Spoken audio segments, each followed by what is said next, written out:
Bienvenue sur Histoire d'un crime, la chaîne où nous plongeons au cœur des mystères obscurs et des intrigues troublantes.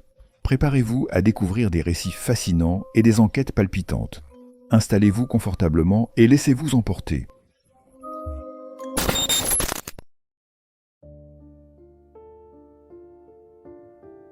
Le cas d'aujourd'hui nous emmène à Chicago, aux États-Unis. Cette ville est connue pour son impressionnante skyline bordée par le lac Michigan, ses musées de classe mondiale comme l'Art Institute et sa riche histoire musicale, notamment en jazz et blues.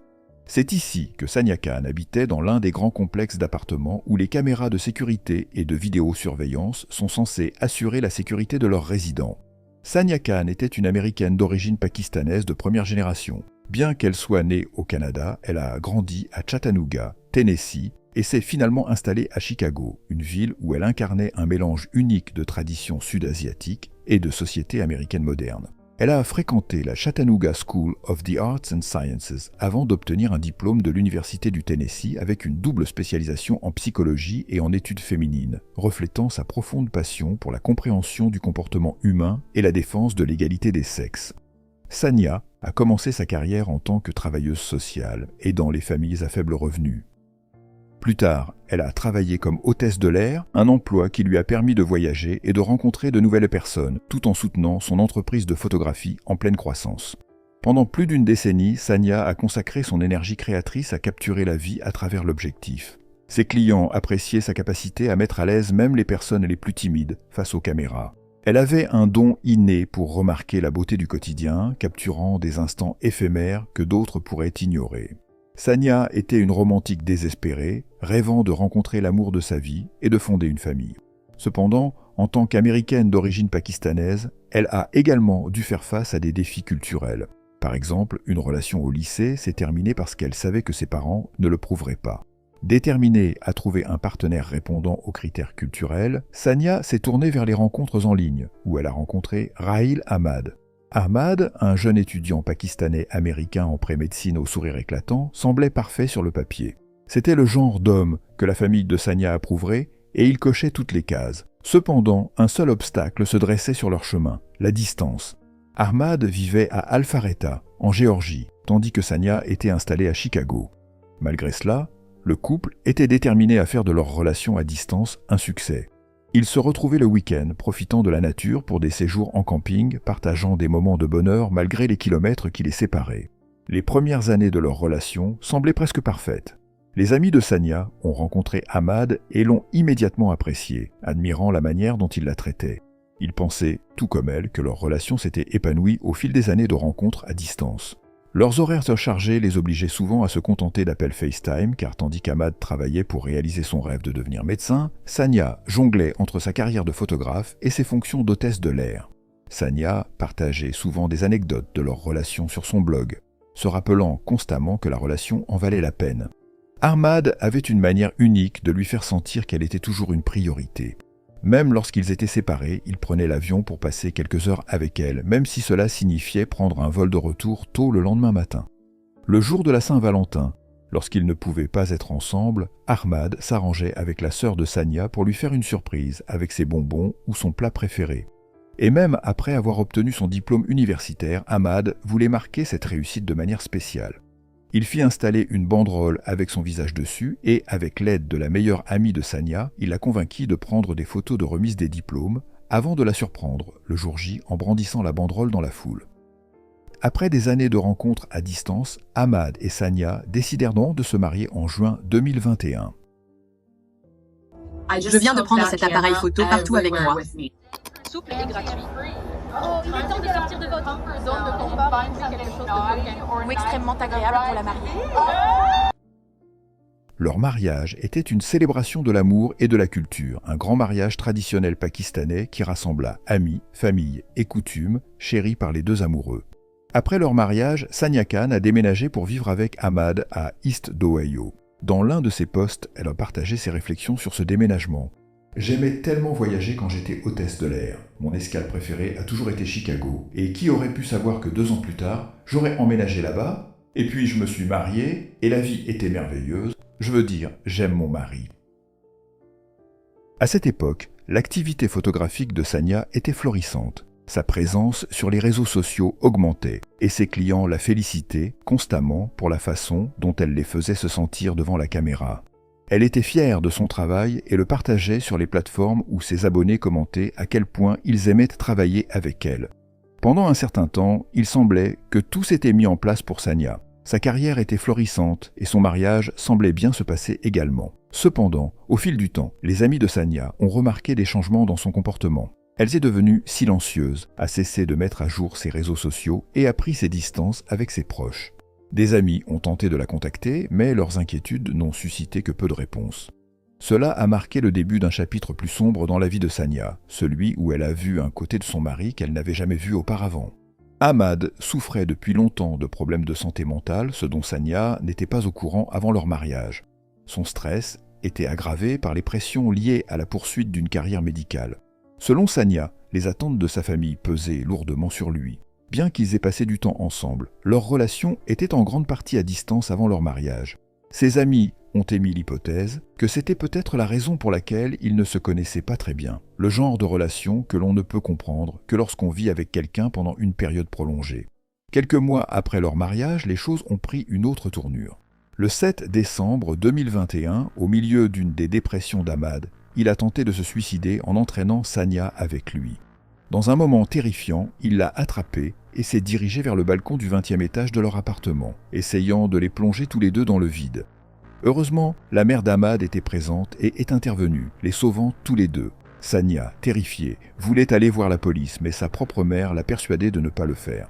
Les problèmes matrimoniaux des deux familles étaient considérés comme des affaires privées à ne pas partager avec le monde extérieur.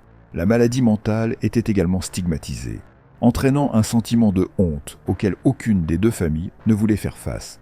Alors que Sania se remettait du traumatisme, des vérités plus troublantes sur Ahmad ont émergé.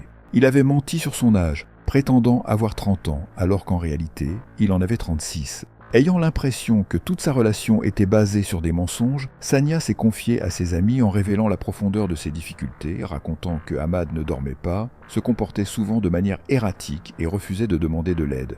Sa santé mentale était devenue son fardeau. Lorsque Sania a vu sa meilleure amie pour la dernière fois à Chicago en mai 2022, elle s'est effondrée, exprimant l'isolement qu'elle ressentait dans son mariage. Le divorce était considéré comme une honte, et elle répétait souvent la phrase « Que diront les gens ?» Avec le soutien de ses amis et contre la volonté de ses parents et de sa belle famille, elle a demandé le divorce. Elle a obtenu une audience en août pour finaliser la séparation, en déposant une ordonnance de non-communication et en changeant les serrures de son appartement. Ahmad a déménagé et est retourné vivre avec ses parents à Alpharetta, en Géorgie. Sania a partagé son histoire sur son compte TikTok. Se décrivant comme le mouton noir de sa communauté, elle a écrit dans un article « En tant que femme sud-asiatique, vivre un divorce, c'est comme si vous aviez échoué. »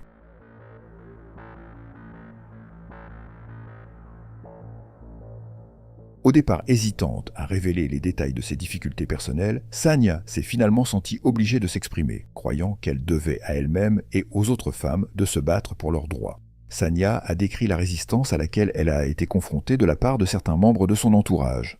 Dans un post, elle déclare « La façon dont la communauté vous étiquette, le manque de soutien émotionnel que vous recevez et la pression de rester avec quelqu'un parce que diront les gens, c'est de l'isolement. Cela rend plus difficile pour les femmes de quitter un mariage dans lequel elles n'auraient pas dû être. On attend toujours des femmes qu'elles gardent le silence », a-t-elle écrit dans un autre post. Au fur et à mesure que ces posts sur la guérison du divorce se répandaient, ils ont commencé à trouver un écho auprès des autres. Les vidéos sont devenues virales et les femmes de la plateforme ont partagé leurs propres expériences concernant l'isolement et la pression décrite par Sania. À la veille de son 29e anniversaire, Sania a posté une vidéo dévoilant son premier tatouage, qui inclut le chiffre romain 28. Elle a expliqué la signification de son tatouage dans un post. 28 a été une année de changement. F2, l'année où je me suis marié, l'année où j'ai quitté une petite ville pour l'une des plus grandes villes du pays, l'année où j'ai demandé le divorce, l'année où j'ai failli mourir. Sania a partagé ces mots dans l'une de ses vidéos TikTok, réfléchissant au tourbillon de changements dans sa vie. Elle a clairement déclaré son objectif. C'est ce que je suis censé faire connaître ma relation et être un leader pour les femmes qui quittent leur mariage toxique. À chaque message, Sania a trouvé du réconfort et de la force, même si cela n'a pas été sans coup. Elle a admis avoir subi des réactions négatives pour avoir partagé publiquement la rupture de son mariage. Mais elle était restée inébranlable. Tout le monde n'était pas favorable à son franc-parler. Certains, y compris ses proches, étaient mal à l'aise face à son audace. Malgré les critiques, Sanya avançait dans sa vie. Elle avait prévu de quitter son appartement de Chicago et de retourner dans sa ville natale du Tennessee. Là, elle emménagerait avec sa meilleure amie, Gabriella Bordeaux. Les deux avaient tout réglé. Gabriella s'envolerait pour Chicago et ensemble, elles entreprendraient un road trip de retour au Tennessee. La date de leur voyage avait été fixée pour le 18 juillet 2022. Ce mois, elle a partagé la prochaine étape de sa vie avec ses abonnés TikTok, qui comptaient plus de 20 000 abonnés. Ce message disait « Un nouveau départ et une seconde chance dans la vie ».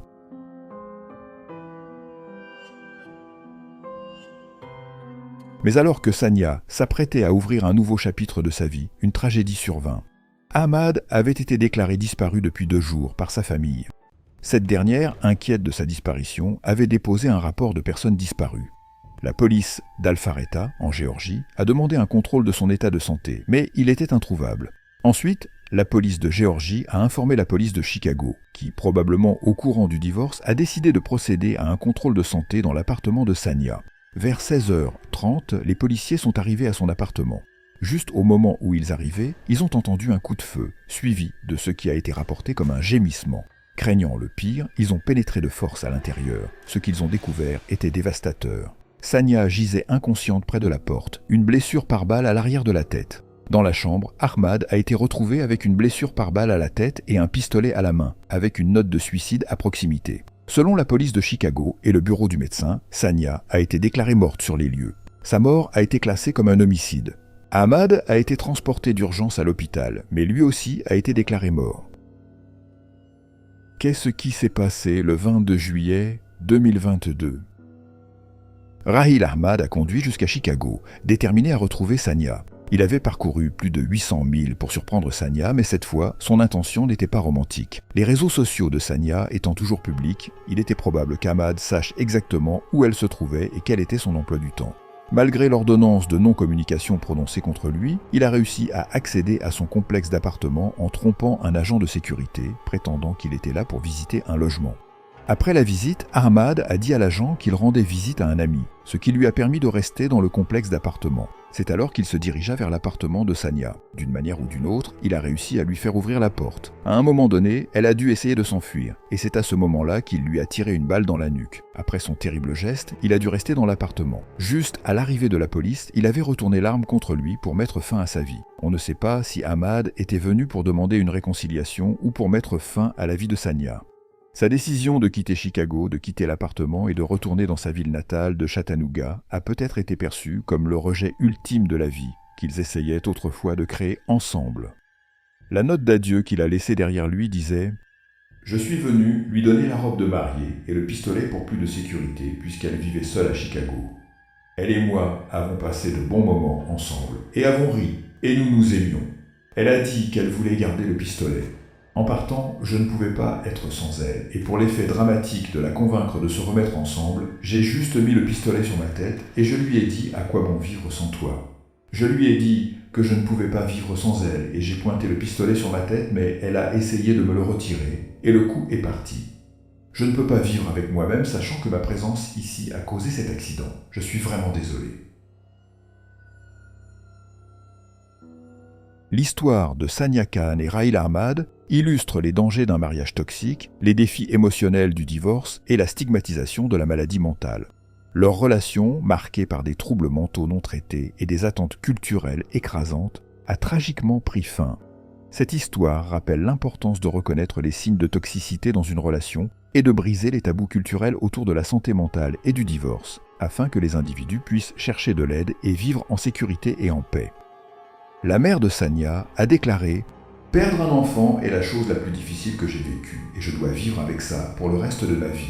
Sachant qu'il l'a tué après en sortant de cet ascenseur, c'est la chose la plus difficile. »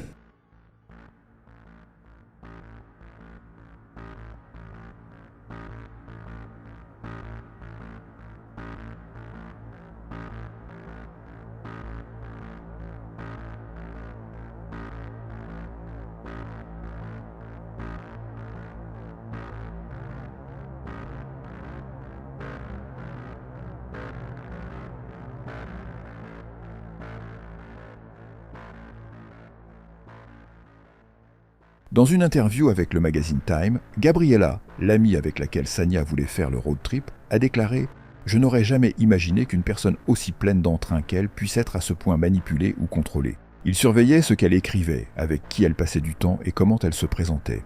Elle était comme un orage tellement puissant. Elle était audacieuse, honnête et ouverte sur ce qu'elle faisait et prête à partir. Elle était mon miroir et je l'aime. Elle est absolument exquise et tellement amusante. »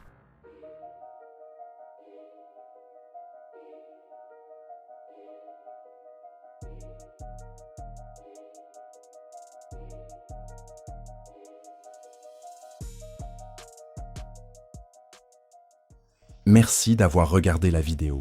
J'espère que vous avez trouvé cette enquête intéressante.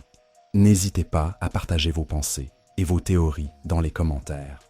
Et surtout, n'oubliez pas de vous abonner à la chaîne pour ne manquer aucune de mes prochains récits. À bientôt pour une nouvelle exploration des mystères du crime.